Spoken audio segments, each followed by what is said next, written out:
The rooster didn't crow. Clara noticed it the way you notice something that has stopped working. Not immediately, not consciously, but as a low-grade wrongness that lives at the back of the neck while your hands keep doing other things. She was at the water barrel before she understood what was missing. The desert morning was already warm at 6 o'clock. The sky above the mesa held that pale orange that meant the heat would be serious by noon. And she had the lid off and the bucket handle in her grip before she realized she hadn't heard a single sound from the coop since waking. She looked over her shoulder. The yard was still. The sagebrush along the fence line stood without moving. She filled the bucket and told herself it was nothing. Clara Marsh was 31 years old and had not spent a morning idle since she was 9. There was always something that needed doing before the sun got high, and she moved through the list of it with the focused efficiency of a woman who had made a long and private peace between herself and the work. The cook fire, the cornmeal, the water, the garden row that had been fighting the soil all summer and was probably losing. She tucked her sleeves, pulled on her leather gloves, and checked the sky one more time the way people check a door they have already locked, out of habit, not worry. The homestead was small by Ohio standards and enormous by the measure of what it had cost. 4 years of Thomas's wages, the sale of her mother's writing desk, a land grant from the territorial office that had taken 6 months to process and arrived with 3 spelling errors in the wrong boundary marker. They had fixed the boundary marker themselves in the first summer, dragging a post through caliche soil that fought the iron bar as if it had opinions about the matter. She had blisters on both palms for a month. She had not complained about them because Thomas would have felt responsible, and she had not wanted him to feel responsible for something she had chosen. That was the shape of her marriage. She had chosen it, freely, knowing the exact dimensions of what it was. That was not a complaint. It was simply the truth she carried, the way you carry a stone in your boot that is not sharp enough to stop you, but is always there. Thomas was already at the fence line when she brought his coffee out, hitching the rope on the gatepost with the focused care of a man who believed in doing small things correctly. He was 40 and looked it, his face weathered to the color of the adobe they had tried and failed to use for the south wall. He took the cup without turning. "Temperature's off," he said. "I noticed." She stood beside him, looking north toward the mesa, which caught the early light and turned the color of dried blood. He turned and looked at her then, and she let him, and his hand came up and touched the side of her face, the way he sometimes did in the morning when he thought she seemed far away. She was not far away. She was exactly where she was standing. "Going to be a good year," he said. "If the rains hold." "If the rains hold," she agreed.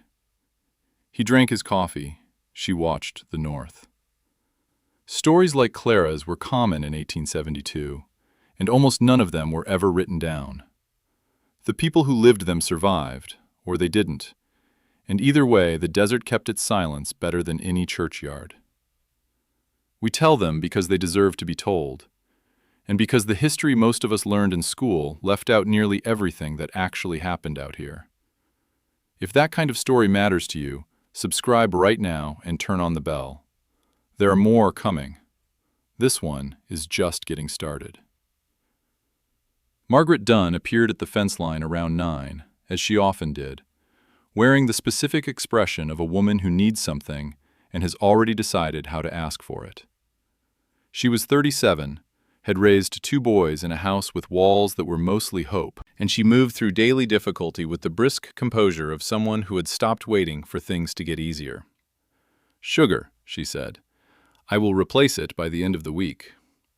"Take what you need," Clara said, and meant it.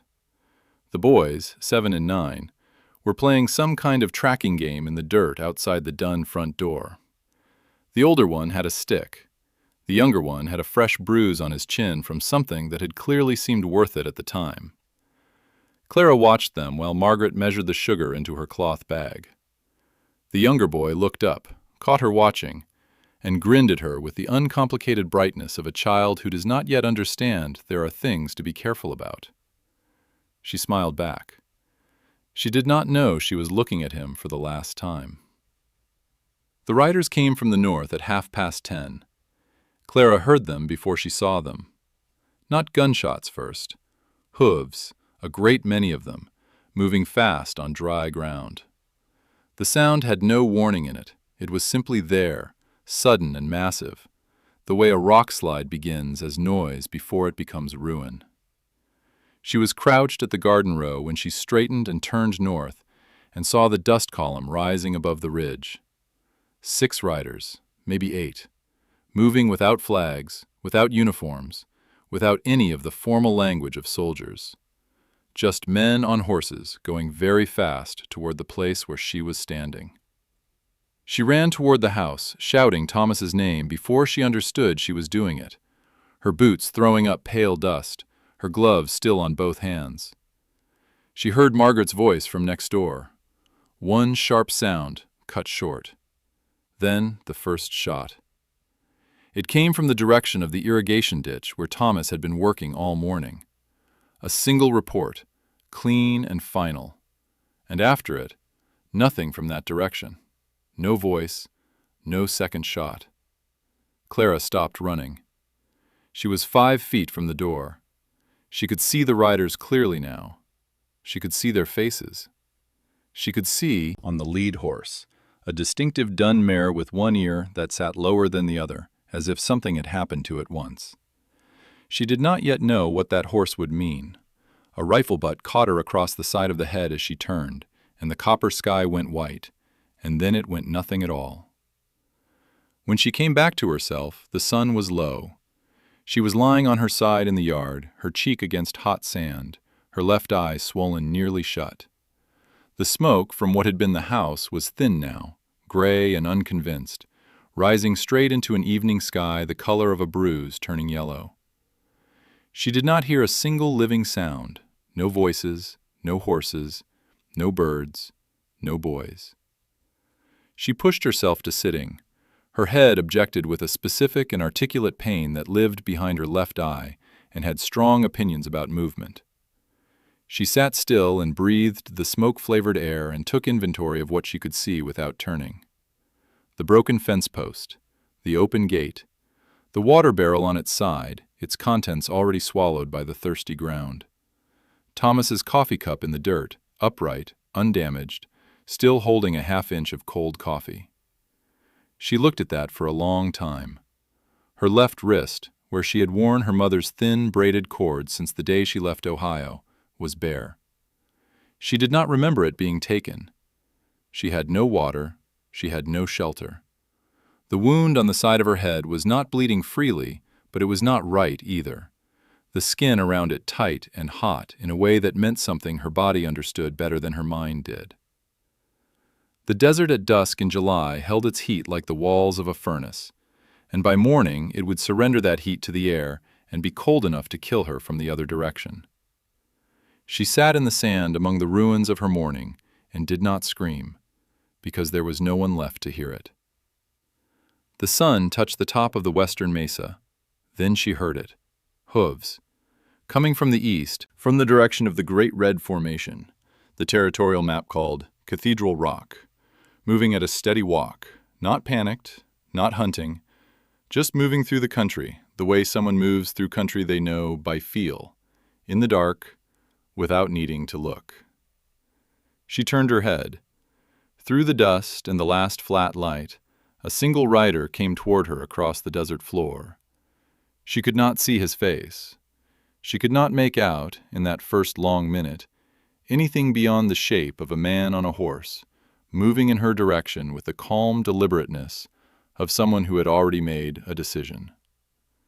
She had no strength to run. She had no will to try.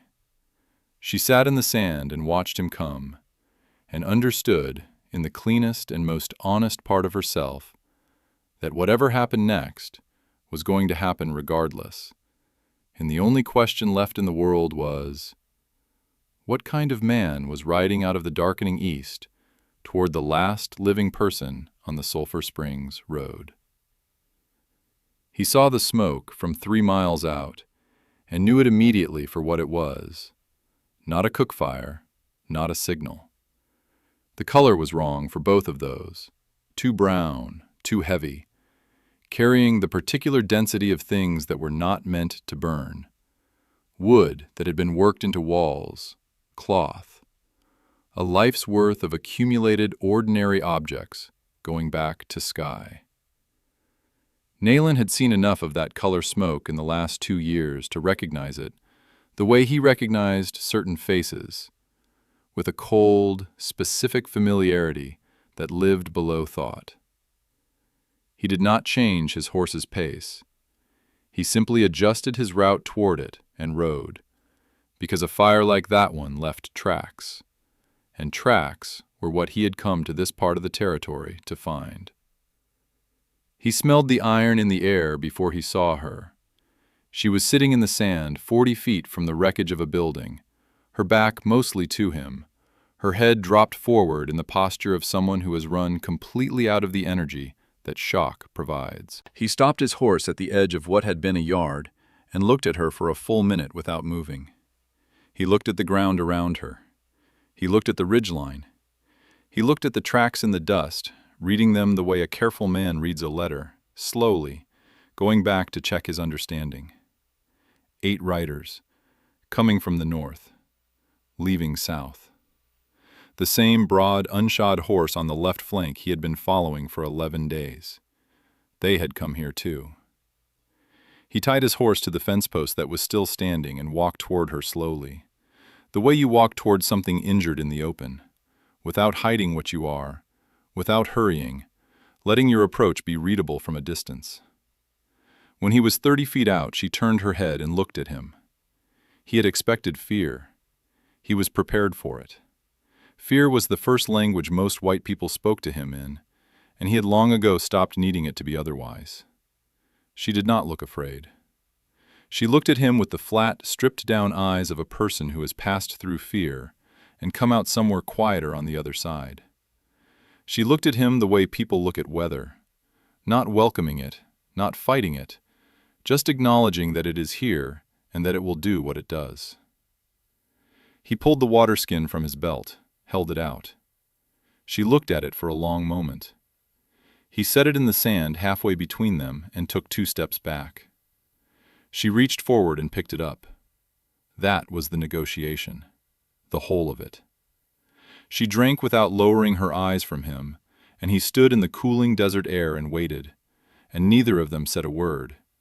And by the time she handed the skin back, something had been settled that neither of them had a name for yet. He made a gesture toward the east. She looked that direction, then back at him. "Canyon?" she said. He did not answer that. He simply turned and untied his horse, and after a pause that was long enough for her to make a choice, he heard her get to her feet in the sand behind him. She could walk. Slowly, and with her hand pressed to the side of her head, but she could walk. He adjusted his pace to hers without commenting on the adjustment. They moved east into the last of the light. The canyon shelter was 2 miles from the wreckage of her homestead, cut into the north face of a sandstone formation that folded back on itself like a palm closing.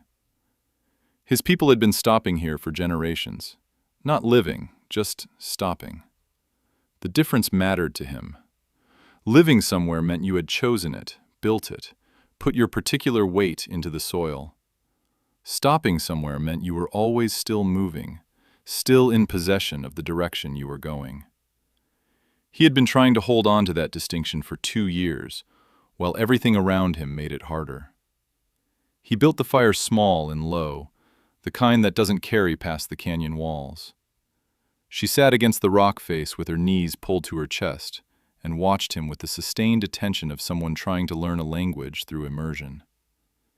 He noticed the quality of that watching. It was not the watching of a person who is afraid. It was the watching of a person who is filing information. The wound on her head needed attention.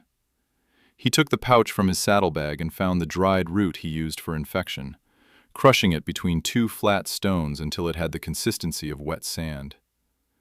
He approached her with it and held it up so she could see it plainly. She tensed. 1 long breath, then she nodded. He pressed the compress to the side of her head, and she closed her eyes and made no sound, and he had treated enough injuries in enough bad situations to understand that the absence of sound was its own kind of strength. He tied it in place with a strip of cloth and handed her dried venison without ceremony. She ate it without asking what it was. He made a note of that. The first days had their own difficult arithmetic. She slept badly enough that he could hear her in the night. Not crying, just awake, making the small, unconscious sounds of someone whose mind refuses to stop replaying something. He kept the fire fed and did not acknowledge that he was doing it for her. She did not acknowledge it either. That mutual privacy was its own form of courtesy. On the second morning, he rode out before dawn and came back at mid-morning with something wrapped in his riding cloth. The butt of a broken rifle stock, the wood dark with age and use, the metal plate at the base stamped with a maker's mark.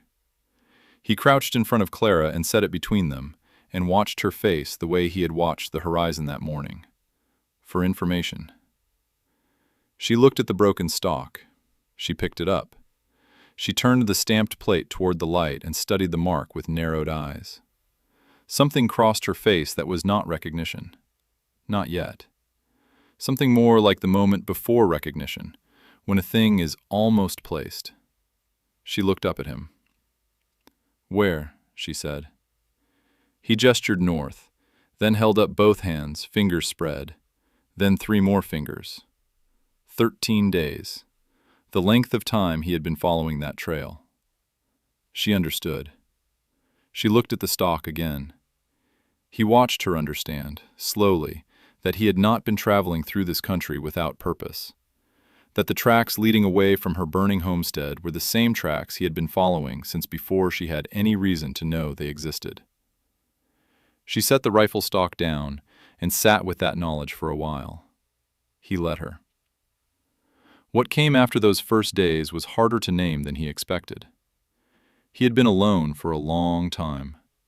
3 weeks since he had separated from his remaining band after the Army Scouts had come through the canyon near the Mule Mountains. 5 days of riding since the last words he had exchanged with another person. He was practiced at solitude. He had become, in the last 2 years, a man who needed silence the way some men need water, constantly, and with real physical urgency. But she was quiet in a way that did not demand anything. She began, on the 3rd day, to be useful. She was not a woman who waited to be told what needed doing. When he came back to the shelter at midday, the fire had been tended and his water skin had been filled from the seep spring at the canyon's lower end. She had left the filling line coiled neatly where he kept it. She had not moved anything else. He noted that too. Their working language grew the way necessary things grow. Not by plan, but by pressure. They both had fragments of Spanish. His was better, practically speaking. Hers was more grammatically correct in ways that were not useful in the field. Between the two, and with the economy of gesture and demonstration that people develop when speaking is too slow, they built a vocabulary sufficient for survival. He showed her which plants near the spring were edible. She showed him, on the 5th evening, that the wound on her head was doing better by simply removing the compress, looking at her own reflection in the still water of the spring, and saying, "Mejorando," getting better. He said nothing. He looked at the wound, made his own assessment, and went back to sharpening his knife. She had a way of sitting with silence that suggested she had spent time inside it before. Not comfortable silence. Not the silence of a person at peace.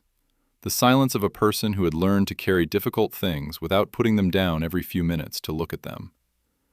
He recognized it because he lived inside the same variety. On the 6th night, she woke at some point past midnight and found him outside the shelter entrance, sitting with his back to the fire, facing the dark country to the north. He had been sitting that way when she fell asleep. He was sitting that way still, not moving, not praying that she could see, just present in the darkness with something that had no resolution and would not find one tonight. She had sat like that in the winter before they came west, when Thomas had the map spread across the kitchen table and was explaining, with the patient enthusiasm of a man who genuinely does not understand that he has already decided, why this was the right thing for both of them. She had sat at the window that night, looking at the Ohio snow, and held inside herself something so large and unacceptable that the only choice was to hold it without looking directly at it. She recognized what Naylin was doing because she had done it. She did not go to him. She did not speak. She lay back down and looked at the sandstone ceiling and let him have his dark and his private grief, because that is what she would have wanted someone to give her. In the morning, his face was the same as every morning, closed and attentive and giving nothing away. But something had changed slightly in the frequency of things. Not warmer, less defended.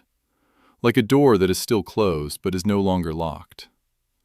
On the 8th morning, she picked up the rifle stock again, and this time the recognition came. She was tracing the maker's stamp with her finger, a double-struck R, slightly off-center, the kind of mark a smaller outfit produces when their die is worn. And it dropped into place suddenly and completely, the way things drop into place only after your mind has been quietly working on them for days. Tucson, the Territorial Land Office. 6 months ago, when Thomas had gone to confirm the boundary adjustment, and she had come with him because she had wanted to see the city and because she never went anywhere anymore.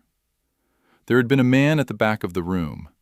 She had noticed him the way you notice someone who is watching the room rather than participating in it. He had a rifle across his knee with this same stamp on the plate, and a dun mare tied outside the window, one ear sitting lower than the other. He had shaken Thomas's hand on the steps. He had smiled at her. She had not known his name then. She had heard it later, at the door, when another man said it. She looked up at Naylin. He was watching her face with the focused stillness of a man who has learned to read what expressions carry before words arrive. "I know him," she said. The two of them sat in the canyon shelter, on the red sandstone floor, in the morning light, on either side of that sentence. Outside, the desert held its heat and its distance and its absolute indifference to what happened next. Inside, something that had been a coincidence of survival became something else.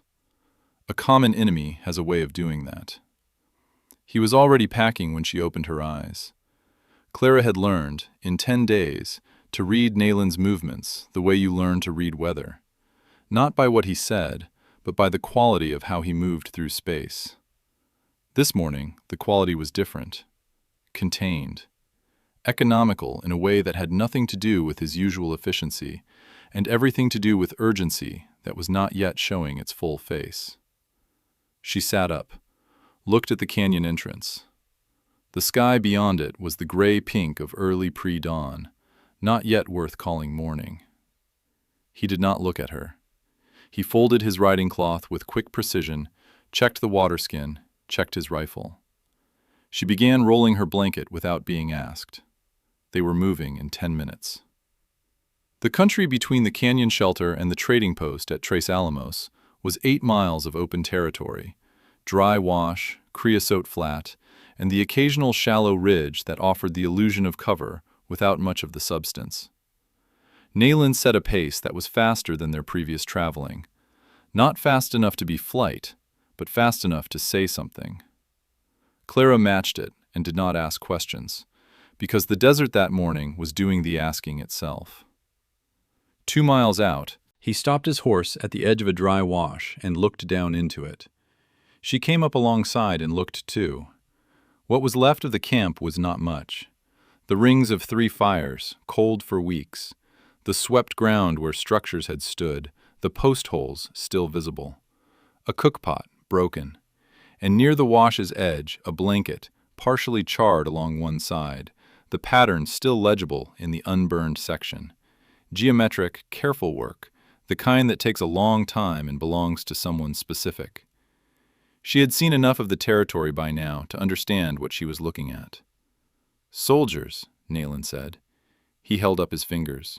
20 days. She looked at the blanket. She looked at the cookpot. She looked at the swept ground where people had been living their ordinary lives until someone decided they shouldn't be. The charred edge of the blanket moved slightly in the morning air. She thought about Margaret Dunn's cloth bag, measuring out sugar with the brisk practicality of a woman who has learned to make do. She thought about the way Margaret moved, efficient and uncomplaining, keeping everything functional through sheer refusal to stop. She thought about what Margaret's yard looked like after. She looked at Naylin. He was watching her face again, the way he watched things he wanted to understand. "They did this," she said. "The army." He said nothing. He did not need to. They rode on, and Clara carried the charred blanket in her mind beside everything else she was carrying, and began to understand, fully and without the comfortable distance of ignorance, what the word enemy had actually meant all along in this country. Not Apache, not settler, not any particular face or name. It was the machinery, the deliberate, grinding machinery of men with paper authority and loaded rifles, aimed at anyone who stood between them and what they wanted, and dressed up in whatever language made it easiest to sleep at night. The men who killed Thomas had dressed it up in land claims. The army dressed it up in civilization, different costumes on the same brutality. She told Naylin about Cutter while they rode. She gave him the name first, the way you hand someone a tool, directly, handle first. Cutter. She watched him absorb it. Then she gave him the rest in the shorthand they had built across 8 days. The land office, the back of the room, the rifle stamp, the dun mare with the split ear. She used her hands for the ear, folding one finger down, and he nodded once with the focused brevity of a man adding a piece to a map he has been building for weeks. He repeated the name once. Cutter. Yes. They rode in silence for a minute. Then she asked him, through gesture and the few shared words they had, what he intended to do when this was finished. When they reached Tres Alamos, when she was somewhere that counted as safe, when the distance between this desert and whatever came next had been established. He looked at her for a long moment. The mesa light was full now, red and flat and making no concessions. "What you do," he said. She turned that over. He meant, go to someone with authority, make a statement, put the name on record somewhere that it would be difficult to make disappear. Not justice exactly. The territory in 1872 had a complicated relationship with that word, but accountability of a kind. A name attached to an act in a formal document that could not be unwritten. She had not expected him to say that. She was not sure what she had expected. "All right," she said. They came to the Tres Alamos wash just before dawn of the 10th day, moving down through a shallow, rocky grade toward the cottonwood line that marked the water. The sky was lightening fast, the way desert sky does, going from black to purple to the particular washed blue of early morning in the space of 20 minutes. Clara could smell wood smoke from the trading post ahead. Coffee, she thought. The idea of it was almost painful. Naylin stopped his horse. She stopped beside him and looked where he was looking. 6 riders at the wash crossing. Cavalry blue. One officer slightly forward of the group on a gray horse, his posture carrying the particular rigidity of a man who has organized his authority into his spine. He had already seen them. He was already riding forward. Naylin was perfectly still beside her. Not the stillness of fear, the stillness before a decision, when the body is gathering everything it has for what comes next. She felt it in him like a vibration in the air, and she understood it the way she understood most things about him now. Not through words, but through attention. If she said the wrong thing in the next 2 minutes, he would not survive this encounter. That was not her fear reading into the situation. That was the situation, plain and accurately stated. Lieutenant Reeves pulled up 10 feet from them and looked at Clara the way men in his position looked at things that did not fit the categories they had prepared. With the professional suspicion of someone who has learned to be skeptical of anything that requires additional explanation. His eyes moved to Naylin, stayed there. "Ma'am?" The word was technically courteous, the tone was not. "How is it you're traveling with an Apache man in the backcountry?" Not a question, an indictment waiting for a response to work with. Clara held her face. She had spent 4 years doing that, holding her face in front of men who wanted her to be confused or grateful or smaller than she was. She had the muscles for it. She thought about Thomas. She thought about Cutter shaking his hand. She thought about the charred blanket in the dry wash. She thought about the water skin set in the sand between her and a stranger, and what it had cost him to do that simply, without condition or expectation. "He's a scout," she said. "I retained him after the attack on my homestead, Sulphur Springs Road, 10 days ago. My husband, Thomas Marsh, was killed. I've been trying to reach Tres Alamos since." She paused one beat. "He kept me alive. I'll put that in writing for anyone who wants it." Reeves looked at her for a long time. She looked back. She had not flinched when men with rifles hit her homestead. She did not flinch now, in a dry wash, in front of a man whose disbelief was a different variety of the same violence. He looked at Naylin again. Naylin sat his horse with absolute stillness, his expression closed, giving Reeves nothing at all to work with. Reeves made his calculation. Whatever it came out to, it was not worth the paperwork of being wrong. "Corporal Hayes will escort you to the post." He said it to Clara, not to Naylin. Then to Naylin, flatly, "Move on. I don't want to find you in this area again." He pulled his gray horse around and rode back to his patrol. Clara did not exhale until the sound of hooves had faded 10 full seconds. She turned to Naylin. He was looking at her with an expression she had not seen on him before. Not gratitude. Gratitude was too simple a word for something that had been built across 10 days of small choices and difficult silences, and a language assembled out of necessity in a red sandstone canyon in the Arizona Territory. What was in his face was more complete than gratitude. It was recognition. He looked at her for one more moment. Then he turned his horse toward the mesa and rode. She watched him go without calling after him, because there was nothing left to say that would be equal to what had already been said. The red dust rose around his horse, and the morning light caught it, and he rode into it, and the mesa took him. And Clara stood in the Tres Alamos wash, with a corporal she didn't know, waiting at a respectful distance, and the smell of coffee coming from the trees ahead. Her wrist was bare. 3 months later, on an October morning in Tucson, she had done what she told him she would do. The sworn statement. The judge met his name in formal ink in a formal document. 2 men arrested. A land scheme unraveled at enough of its seams to matter. She did not go back to the homestead. There was nothing there anymore with her name on it. On the morning she was set to board the eastbound stage, she found something in her saddlebag that had not been there the night before. A small cord of twisted horsehair, tight and clean, with 3 turquoise beads knotted into it at even intervals. Apache work. Old pattern. No note. She put it on her wrist. The stage driver was a lean man with a gray mustache and the unhurried manner of someone who has made this run so many times. The land and he have come to an agreement. He looked at her bag, looked at her, and asked if she had everything she needed. She pulled her sleeve back and looked at the cord. The turquoise beads were warm from her skin, even in the cool November morning. 3 of them. She had thought about what 3 meant. She had not come to a firm conclusion. She did not need one. "Yes," she said. The stage rolled east. The desert opened and fell behind her in its red, indifferent, magnificent silence. She did not look back. Not because she was running from what it held, but because some things do not need to be looked at to be carried. They simply travel with you, light as horsehair, permanent as turquoise, warm as anything that was freely given in a place that gave nothing freely. She carried it east. She carried it always. This story belongs to the people who stayed with it to the end. If that's you, somewhere out there right now, drop the name of your city in the comments. I want to know where this reached.